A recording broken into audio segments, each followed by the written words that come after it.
there is an important distinction that we want to make here. And that is, let's say you have really taken to heart what we've talked about here. So you've focused upon some emotions that feel good to you. Mm-hmm. Unconditional, like you say, but you really mean unconditional.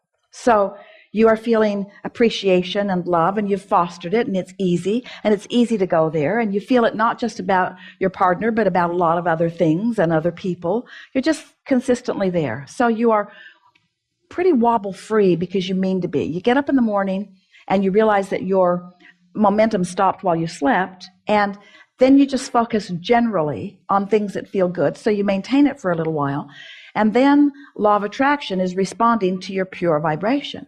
So as law of attraction responds to your pure vibration, what happens is it becomes more detailed, but it remains pure.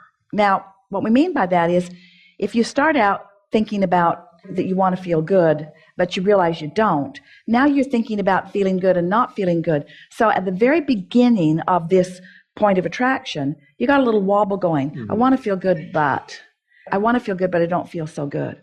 Well, once these two points of attraction get going, there's the one that source is fostering, and there's the one that your belief system is fostering. So now law of attraction is causing both trains of thought to get more detailed. So the wobble gets bigger and bigger and bigger and bigger.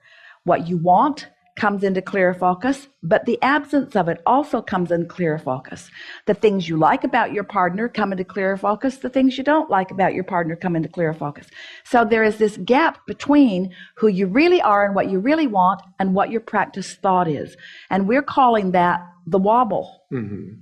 So the more you allow momentum to occur untended to, which is what we've been calling creation by default for a long time, just responding to conditions.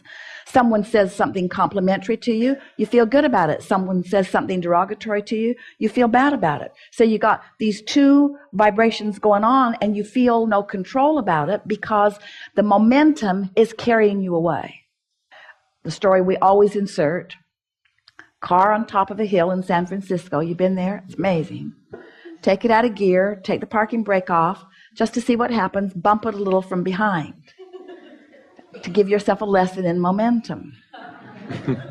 But then, before it goes down the hill and into the bay, you come to your senses, you step out in front of it, and you let it bump up against you, and you stop the momentum early on. When you stop the momentum early on, when there's not much wobble, it's easier. If you're not aware and you let the wobble get bigger and bigger and bigger, now you're reading books on relationships, and you're trying to figure out what's appropriate. And is it even appropriate to even be gay to begin with, for God's sakes? There's got to be a lot of books on that subject. And then there's all those intolerant people around the world, and there's books about all of that. And then there's, should we get married? Should we live somewhere where we can? Is there financial benefit to it? What do people think about it? Pretty soon you're just off in the weeds in all of this detail that you can't control, and you just spend all your time putting out brush fires, trying to control those details, when if you would tend to your wobble early on, you would find an increase of momentum in the thought without contradiction, and then you would experience what we've been talking about for years, which is the leverage of alignment. What it feels like to have source flowing through you, you see. Mm-hmm. Right. And the thing about partnership, the thing about having somebody that you really care about, the biggest disadvantage that you give to yourself and to that person is that you try to harmonize with them instead of with source within you. Mm-hmm. You let what they think and the way they behave distract you from your ability to find perfect alignment with who you are. And then you don't even begin to extract from them all of the power and wonderful experience that you could extract from them if you were allowing law of attraction to be singular and without wobble within you. Right. Does that make sense to you? Yeah. So just focusing on the source within me and being in alignment is all I should be really. But you have to do it early on. In other words, Right. when the person said, how do I get rid of doubt? And we said, you do it before it starts. That is an answer that is really annoying, because once the momentum is there, then what? And we say, tomorrow's a new day. Just start tomorrow in a fresher place. Go as Right. far as you can go without wobbling. And then tomorrow, do it again. And then tomorrow, do it again. And then tomorrow, do it again. Until before you know it, you will be mostly wobble free. And there will be things that will come up because Right.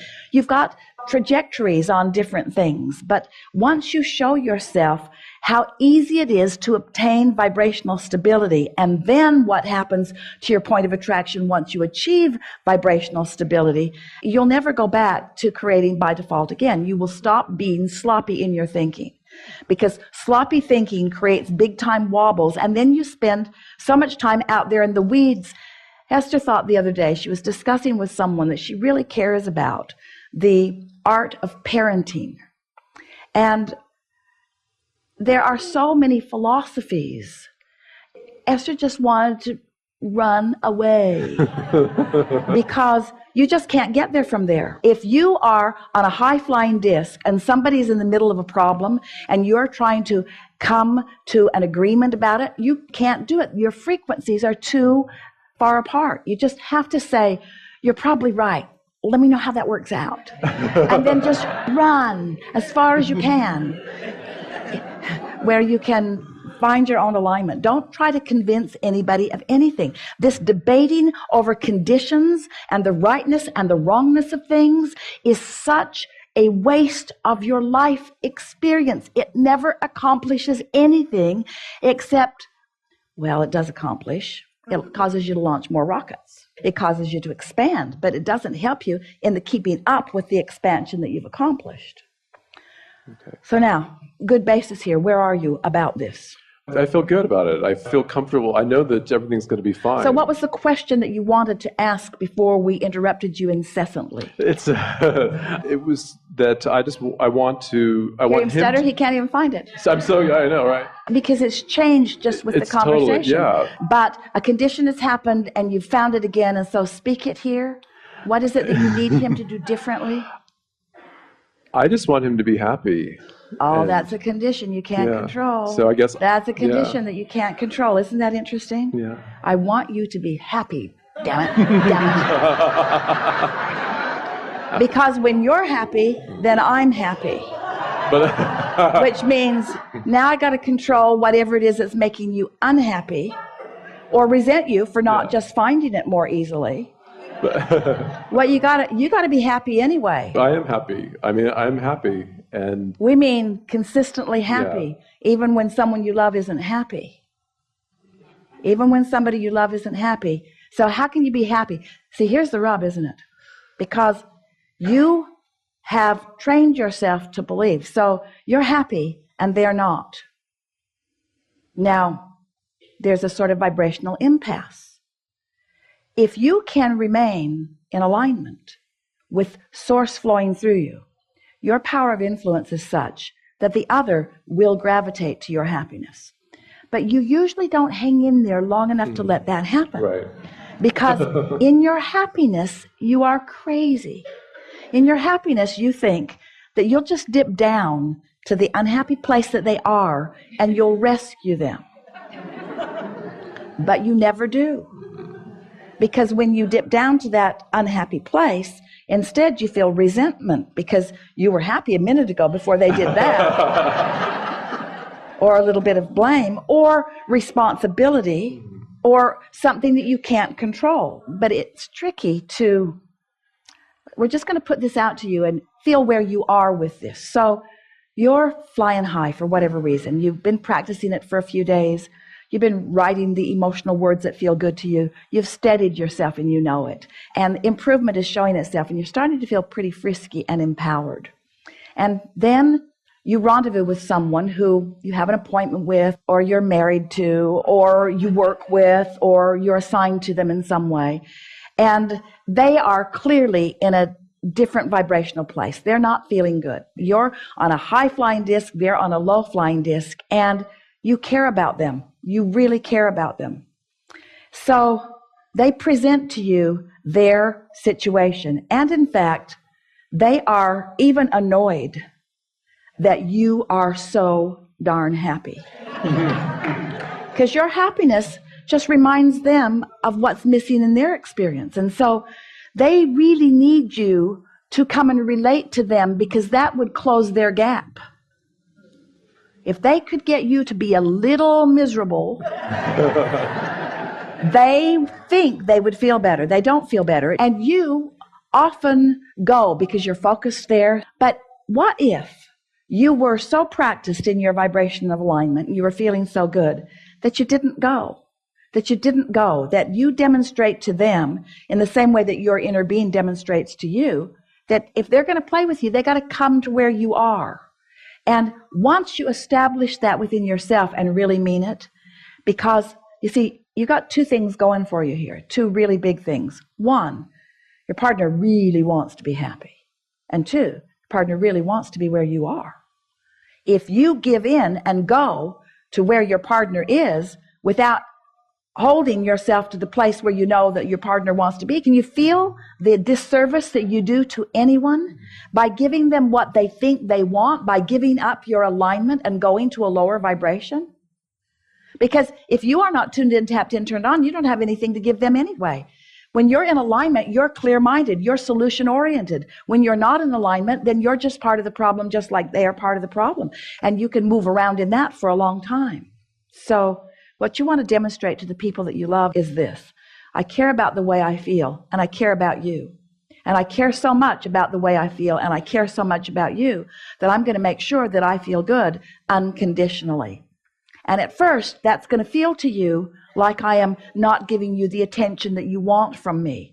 But the reason that I'm not giving you the attention that you right now think that you want from me is because I would have to change vibrational frequency so severely in order to do that, and then I will resent you, I promise. I will blame you for the dip in my vibration. Isn't it nice to know that you're doing it all to you? You're giving other people the credit for it. You are a condition that is so compelling that now I'm giving my attention to this compelling condition, which is you. I'm not in the place that I wanted to be, and it's because of the compelling condition that is you. So you need to be different so that I can feel better. That right there is the basis of the destruction of every relationship. I'm holding you responsible for how I feel, when nothing that you can do and sustain for any length of time is going to establish me with what I really want. Because in doing so, I'm looking for love in all the wrong places. I'm holding you responsible for something that you cannot possibly be responsible for. So what you want to say in your marriage vows or your partnership vows or whatever your vows are to anyone that you're interacting with: I take full responsibility for the way I feel, and you're completely off the hook. And they'll say, wow, really? Ooh, I'm going to like this. And then you say, which means when you're in a bad mood, I'm not coming there to reassure you. I take full responsibility for the way I feel, which means if you're not in a place that feels good, you will not have my undivided attention. Oh, well, I didn't know that's what you meant. I thought that meant that I could feel rotten and that you'd be okay with it. I will be okay with it because I won't be over there feeling rotten with you. So, you're just going to leave me over there feeling rotten all by myself? Yes. Yes, exactly. Yes. You're going to like this. You're going to like the way the universe responds to you. You're going to like the way your emotions respond to you. You're going to like the way your point of attraction fills in. You are going to like the way you start turning your thoughts to things. You're going to like the way you turn your vibration, your vortex, your vibrational reality into things like relationships and things like clear sentences and things like further ideas and things like empires and things like improvement in your life experience. You're going to like the way the things in your life change because of your newfound point of attraction. You're going to like it. And you'll see the evidence of it as soon as today. Yeah. Something more? That's awesome. You are amazing. Thank you as always.